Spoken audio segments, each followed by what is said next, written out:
Hello YouTube, this is SW Outdoors. I'm Oliver, Carson's behind the camera. We are out here at Millhouse Bayou, one of our also locally known bayous. In Michigan, we are very lucky to have a bunch of lakes, bayous, and water to be fishing in. Today, I'm going to be throwing this black frog with purple eyes on a white frog. And something else on. Something else. I already caught a dogfish. It was probably 8 pounds. That was a pretty fun fight. Yeah. So show them over there.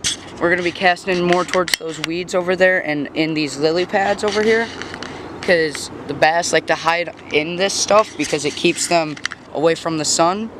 And they see this jigging across the top of the water and they just gobble it. Just like that. Now I'm going to cast out into this weed patch as far as I can. Oliver, if you want to scooch over so you can see it in there. I see it. I'm just going to slowly walk it. Hopefully there's a fish underneath this weed patch that'll come up and gobble this thing up, right? Yeah, I'm getting. Just like that. Just like that? Yep. Do it again. Just like that. He says they just gobble it right up. Yep. Sometimes they miss it, and it gets really unfortunate when they don't go back for it. Carson says he's got a couple of custom baits for me too. Ain't that right, boy? Oh yeah. So tell him, how do you make your custom baits? So I take baits that are perfectly good. I cut them apart. I melt them down. Well, I don't melt them down. I take them, I melt sides and combine baits. So they're custom, but they're also not custom. Yeah, fair. But they're all different colors. Oliver's type. He loves custom things, like his custom e-bike and his everything. Very much. Oh, where's the frog? Oh, watch out, Oliver. Fish has his frog? No. He came off. Must have just been weeds that you were caught on then. Oh, he gobbled my frog. Yeah? Yeah, take a look at that. Yeah. Oh my god. So this is a... Dude, I am dying of sneezing. Oh. Yeah, he gobbled that thing then, yeah. I didn't see it topwater blow up though. Neither did I. He must have just grabbed it when we were looking away. He must have, well, your frog did sink that one little bit, so he must have grabbed it once it sunk. Yeah. Once it dived. Right now I'm gonna water it into the water. I prefer slow and fast. Sometimes I'll go in the middle, but very rarely do I go in the middle. Like right now I'm just walking them slow. And I'll go to fast. And I'll go back to slow. Then I'll let it pause, because sometimes the fish like to grab it when it pauses, and I'll just walk it real slow.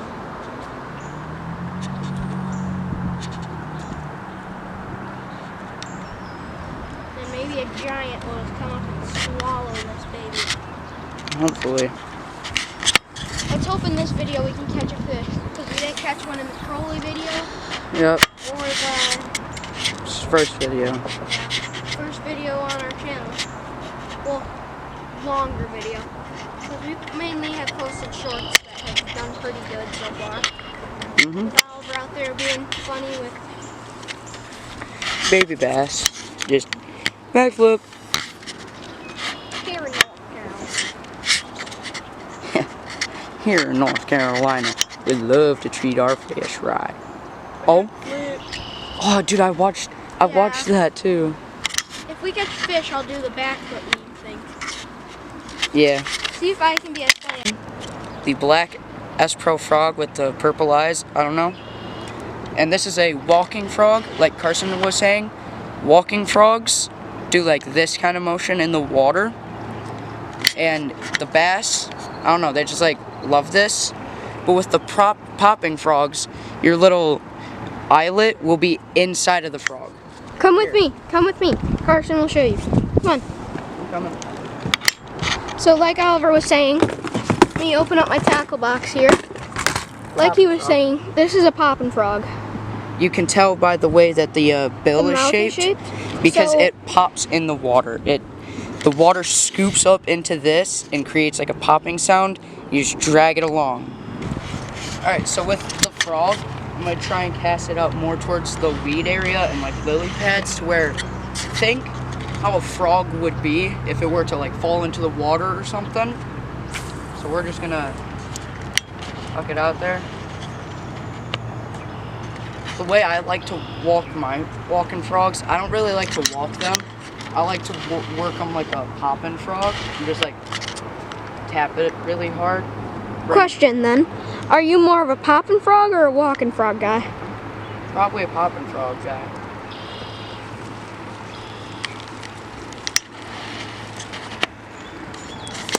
Just gotta clean it off. And then, like I had said earlier, every like 4 casts you're gonna wanna water him.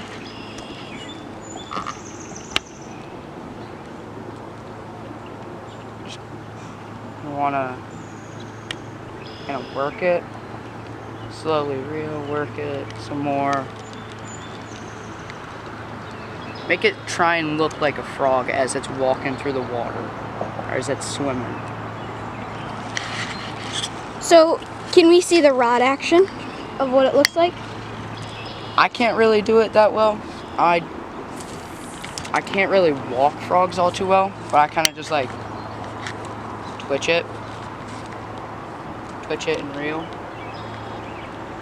Twitch it, sometimes reel up the slack, twitch it. And then with the frogs, like Carson was saying, the hookup ratio is really bad. So you have to let them eat it for two seconds-ish, roughly is what I give them. I give them 2 to 5 seconds. And then, And if they miss it, you just want to walk it in place, which is where you pick up on your line and just slow walk, where you walk it upwards. I'm gonna try and cast more towards the coastline area over there. Like right there's perfect. That's right where I want it.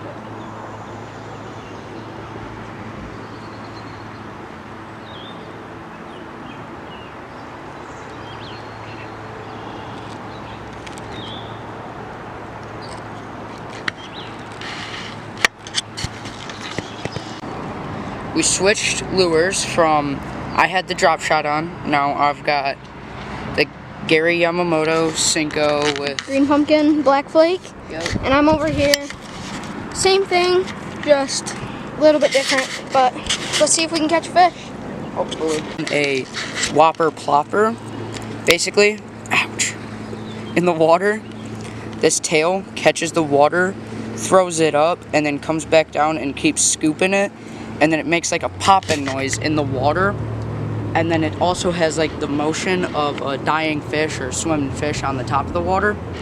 I don't know, bass just love that. To tie the Palomar knot, the way I do that is I run. Yeah, show us how to tie a Palomar. So I run the knot or the line through the eye, and I run it back through the eye.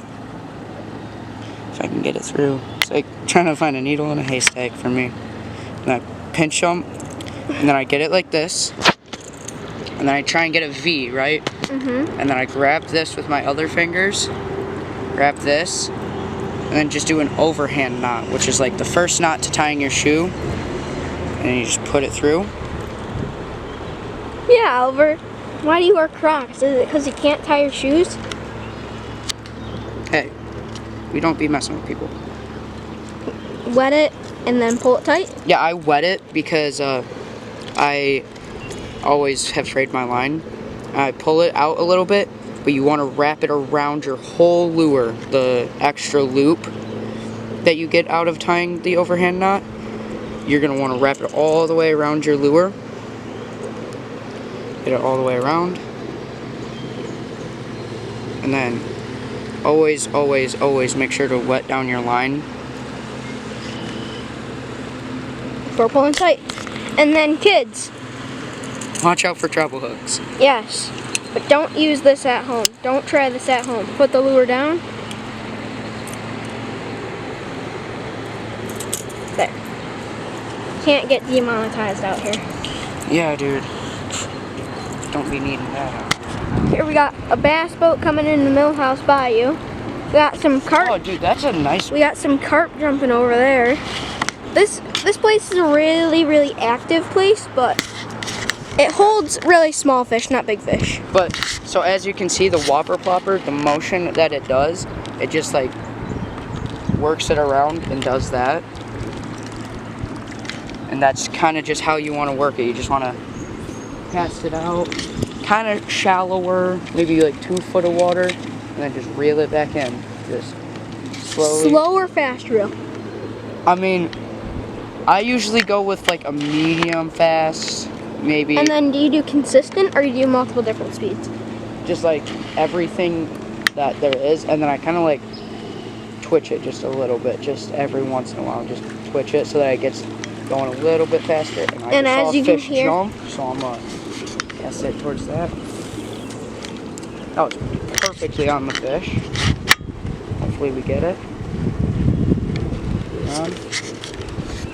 Then here in a minute, Oliver's gonna take over the camera. I'm gonna go fish a little bit. Alright, we're gonna do one more cast. I'm gonna try and, there's a bubbler over there. See it? See the fish jumping right there? Boom, right there. No, right in it, getting it right in front of their face.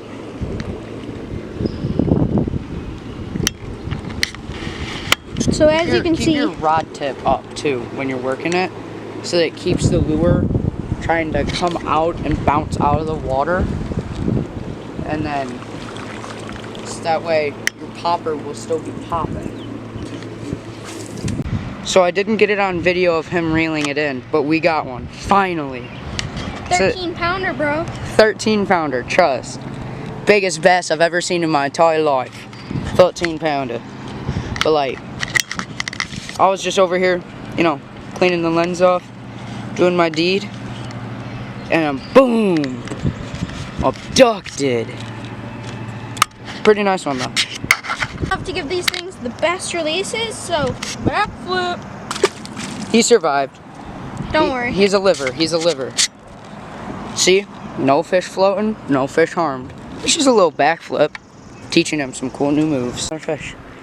Got him reeling it in this time. Oh, yeah. Oh, he's not too bad. 13 pounder. 13 pounder. Yeah. Maybe at 14. Possibly at 17. Ow. That thing's massive though. Obviously it's massive. It's 14. It's a little baby though. You didn't fight him for too long, so he's probably still got a bunch of energy built up into him. Dude. Yeah, for the second time. Alright guys, this wraps up for today's video. I caught 3 fish today, 8-pound dogfish, 2 14-pounders. They were so big. They did backflips too. That was amazing. But see you guys in the next video.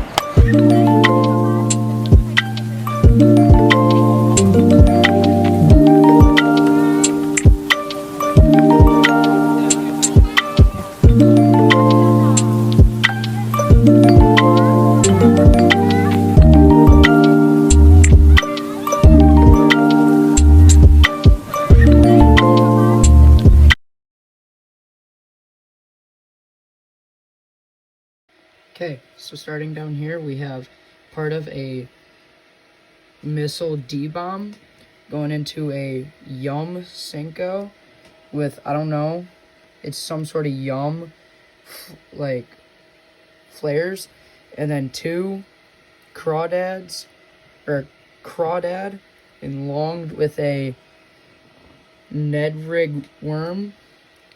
The other half of this, and the other half of the missile D-bomb onto this one. A super long, don't know what this one is, into a Gary Yamamoto with a white swim tail off of one of these, and then another white swim jig, but without the tail. It's got a neon nub. This one is another one of the white swim baits, Oh yeah, this one has a swim bait tail, if I didn't show that already. This one is a white swim tail going into a Ned rig worm. And then this one's a work in progress still, because it's a little unmade, with a pumpkin seed shad sort of thing melted into a pink sinker.